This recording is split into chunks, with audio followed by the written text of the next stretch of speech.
Ici, on va faire un exemple qui fait intervenir les droites et les plans. Donc, la question est la suivante. Déterminez en quel point la droite passant par les points A et B, dont on vous donne les coordonnées, coupe-t-elle le plan dont on vous donne aussi l'équation. Donc, pour aborder le problème, ce qu'on va faire, on va commencer par construire l'équation de la droite passant par le point A et le point B. On a vu 3 formes d'équation de droite. Ici, pour ce problème-là, moi, j'irais construire l'équation de la droite paramétrique. OK? Donc, mais peu importe la forme d'équation, on a toujours besoin de la même chose. Pour construire l'équation d'une droite, on a besoin d'un point et d'un vecteur directeur. Je vous rappelle, un vecteur directeur, c'est un vecteur qui est parallèle à la droite. OK? Donc, ici, à un point, on en a 2. On a seulement à prendre un des 2 points, puis on va être correct. OK? Mais il nous manque le vecteur directeur. Si on se faisait un petit dessin, OK? On a une droite qui passe par le point A et le point B. Donc, si on veut un vecteur directeur à cette droite-là, qui est un vecteur qui est parallèle, qu'est-ce qu'on peut faire? Bien, on peut tout simplement, en fait, prendre le vecteur qui part du point A et qui va jusqu'au point B. Donc, je pourrais définir le vecteur AB. Ou je pourrais très bien faire le vecteur BA. Peu importe, ça reste un vecteur qui est parallèle. Donc, supposons qu'ici, je prends le point, pas le point, mais je pars du point A et je m'en vais jusqu'au point B. Et ça va être mon vecteur directeur de ma droite. OK? Donc, je vous rappelle, c'est un vecteur déplacement. Il part du point A, il s'en va au point B. Donc, en fait, on fait le point d'arrivée moins le point de départ. Donc, les coordonnées du point B sont ici. On a 3, moins 2 et 1, moins les coordonnées du point A qui sont moins 1, 0, 4. Et là, on va soustraire composante à composante.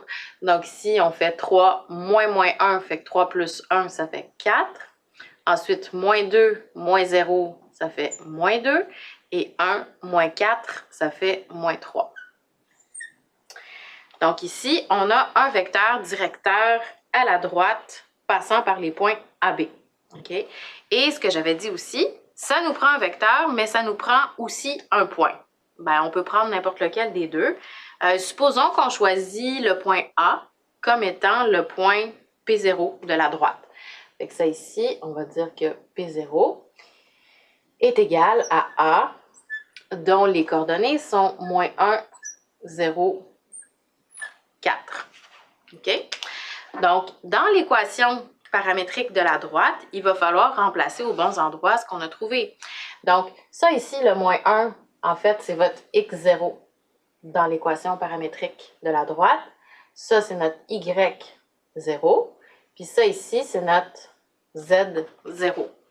Toujours dans l'équation de la droite, ici, qu'est-ce qu'on a? C'est les paramètres, en fait, du vecteur directeur qu'on appelle A. Ici, B.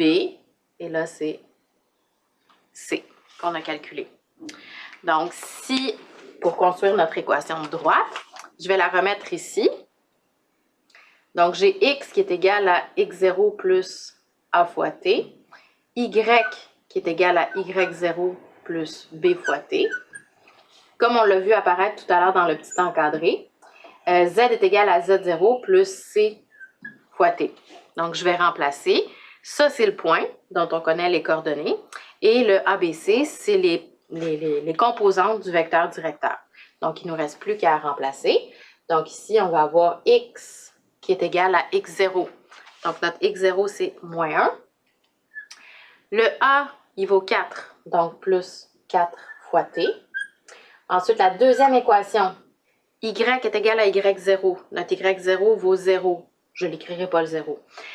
Plus b fois t. Donc, notre b vaut moins 2. Donc, ici, on a moins 2 fois t. Et finalement, z est égal à z0. Notre z0, il vaut 4.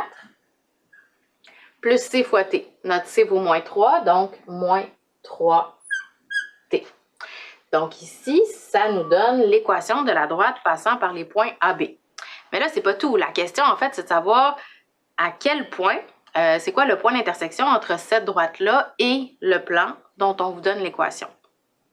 Donc, après avoir trouvé l'équation de la droite, ce qu'on veut, en fait, c'est un point d'intersection, un point commun entre la droite et le plan dont on vous donnait l'équation dans le problème. Fait que j'ai représenté ça sous forme de schéma.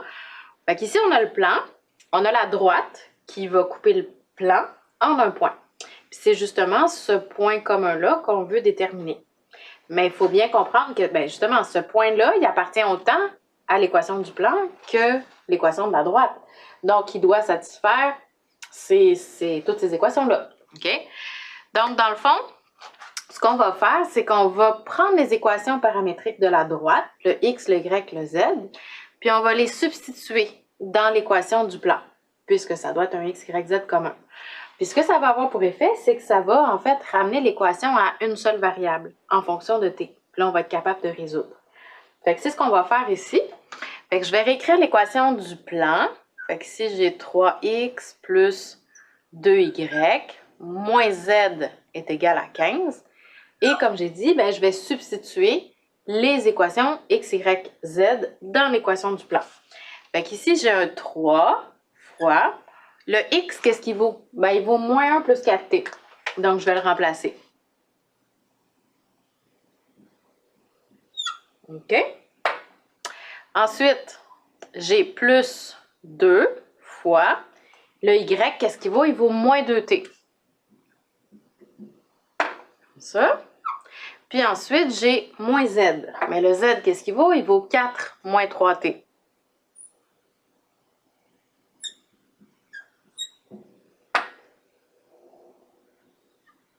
Est égal à 15. Donc, pour arriver à résoudre ici, qu'est-ce qu'on va faire? Ben, on va simplifier, on va développer. Fait qu'ici, on va avoir moins 3. Je distribue mon 3. 3 fois 4, ça fait plus 12t. Je fais la même chose avec le 2, je le distribue. Donc, ça fait moins 4t. Ensuite, je distribue le moins. Moins 4, moins, ça fait un plus 3t.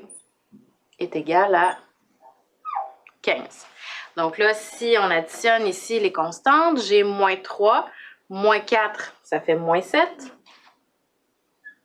Puis ensuite, 12t moins 4t, ça fait 8t, plus 3t, ça fait 11t. On résout par rapport à t, donc on va isoler les termes qui ont du t ici. Donc ça va me faire 11t, qui est égal à 15 plus 7, ça va donner 22.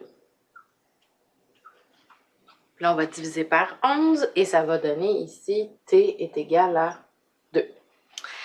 Ça veut dire en fait que c'est lorsque t est égal à 2 que, en fait, le t ici, c'est la valeur qu'il va falloir donner au paramètre t pour arriver au point x, y, z, qui va être aussi le point, en fait, qui est le point d'intersection entre le plan et la droite. Donc ici, ce qu'il nous reste à faire pour trouver notre point, ben, c'est de remplacer, en fait, dans l'équation du plan, de la droite.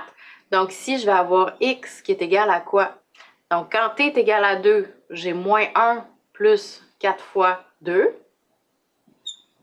Donc ça donne moins 1 plus 8, fait que ça donne 7. Ensuite, le y, qu'est-ce qu'il va donner? C'est moins 2 fois t. Fait que je fais moins 2 fois 2 parce que le t vaut 2. Okay? Le t, c'est pour une valeur de t, on arrive à un x, y, z. Donc ici, ça donne moins 4. Et finalement, le z est égal à quoi? 4 moins 3 fois 2. Donc 4 moins 6, ça donne moins 2. Donc notre point qu'on cherchait, dont on cherchait l'équation, le P est égal à... Les coordonnées sont 7, moins 4 et moins 2. Si on voulait être sûr puis vérifier est-ce que ça correspond bien à un point qui appartient au plan, être un point du plan, comment on fait pour le vérifier? Il faut que ça satisfasse l'équation. Donc en fait, ici, on a le x, le y, le z. Donc ce x, y, z-là qu'on a trouvé devrait satisfaire l'équation du plan si le point appartient au plan. Donc si je fais la vérification,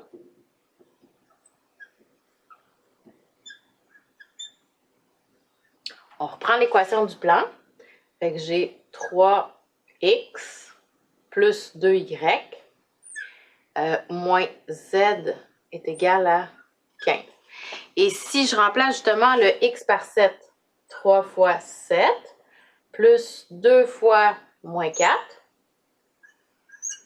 moins 2.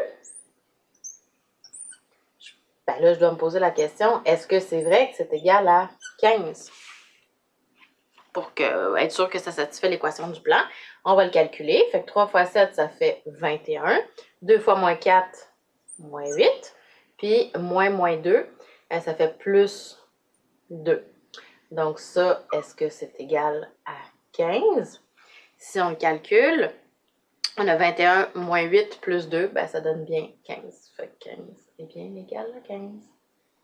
Donc, on arrive à une équation qui est vraie. Donc, ça veut dire que ce point-là appartient à l'équation appartient au plan et c'est un point qui est sur la droite aussi. Donc, on vient de trouver le point d'intersection entre le plan et la droite. Donc, ça fait une façon de résoudre ce type d'exercice-là.